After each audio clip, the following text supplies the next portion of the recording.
Okay, let's just get right into it. We're going to have a really honest and, let's face it, pretty private medical conversation today.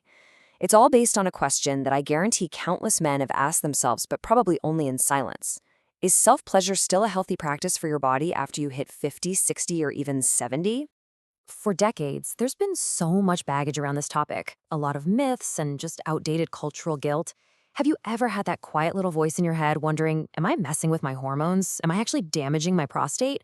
Is this draining me of my vitality? Look, if you've had those thoughts, you are so not alone. It's one of the most common concerns out there, but it's one we rarely talk about. But what does modern clinical science actually say? Well, you know what? When you strip away all that noise, all that shame, the biological truth is way more positive than you probably think. So we're going to look at the science, and what you'll see is a picture that's really reassuring and, frankly, pretty darn empowering. So let's kick things off with the good news, right? The scientifically backed benefits. What's so interesting is that the research doesn't frame this as some guilty habit. No, it's seen as a genuinely protective and, you could even say, therapeutic practice for the aging body. First up, penile health. Now, what's really fascinating here is you can think of this as a form of highly targeted physical therapy. See, biologically, every single erection pumps fresh, oxygenated blood into the spongy tissues. This keeps them elastic, and it prevents something called fibrosis.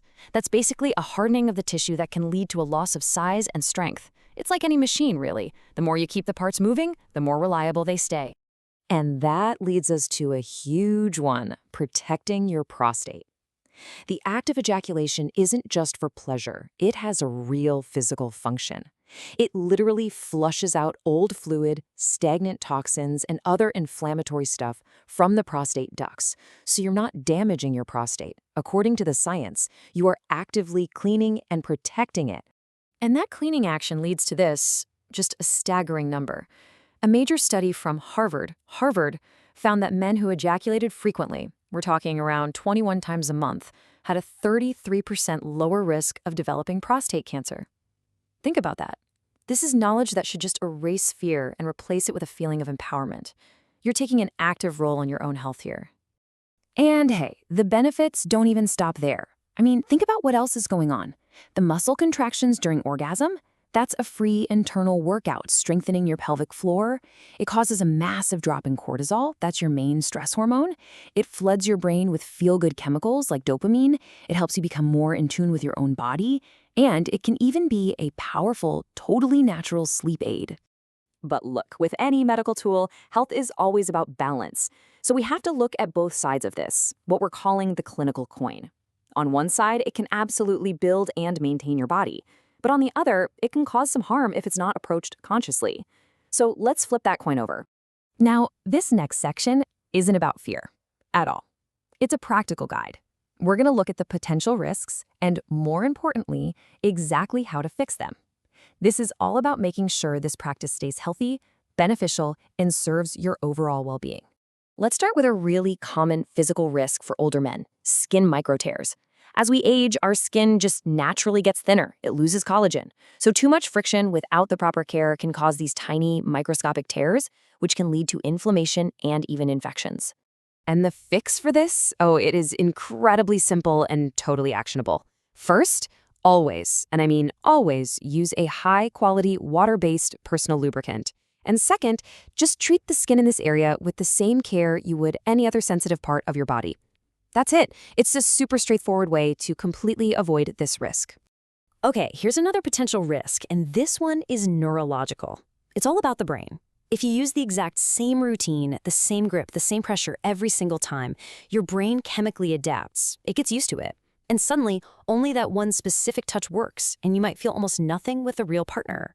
So what's the solution? Well, it's all about variety. You've got to mix it up.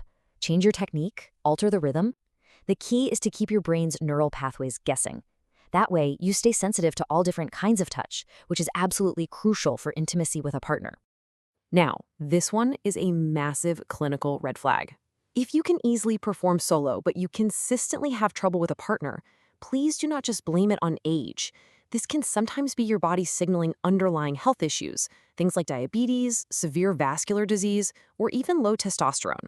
The big takeaway here is don't ignore this signal. It is a very good reason to go see your doctor. So, We've looked at the powerful benefits, and we've looked at the real, but fixable, risks. So how do we put it all together? Well, that brings us to a simple, memorable action plan, your complete guide to a balanced, healthy approach. All right, here it is, your 5-point plan. It all starts with moderation. Keep it regular, sure, but not excessive. Number 2, always protect your skin with lubricant. 3, be mindful of your posture. You want to avoid nerve compression. 4, just like we talked about, vary your routine. And finally, and this one is maybe the most important of all, never ever let it replace the warmth of true human connection. As we wrap up, I just want to leave you with one final reassuring message.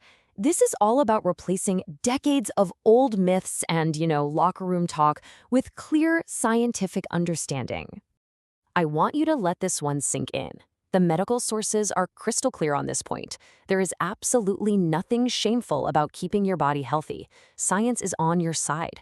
Your prostate, your heart, your brain, they all benefit when you approach this consciously. Getting older doesn't mean the end of your vitality. Not at all. It's simply the stage of life where you can finally let go of the myths and get smart. So, I'll just leave you with this one question. Isn't it time to embrace the biology that actually serves you?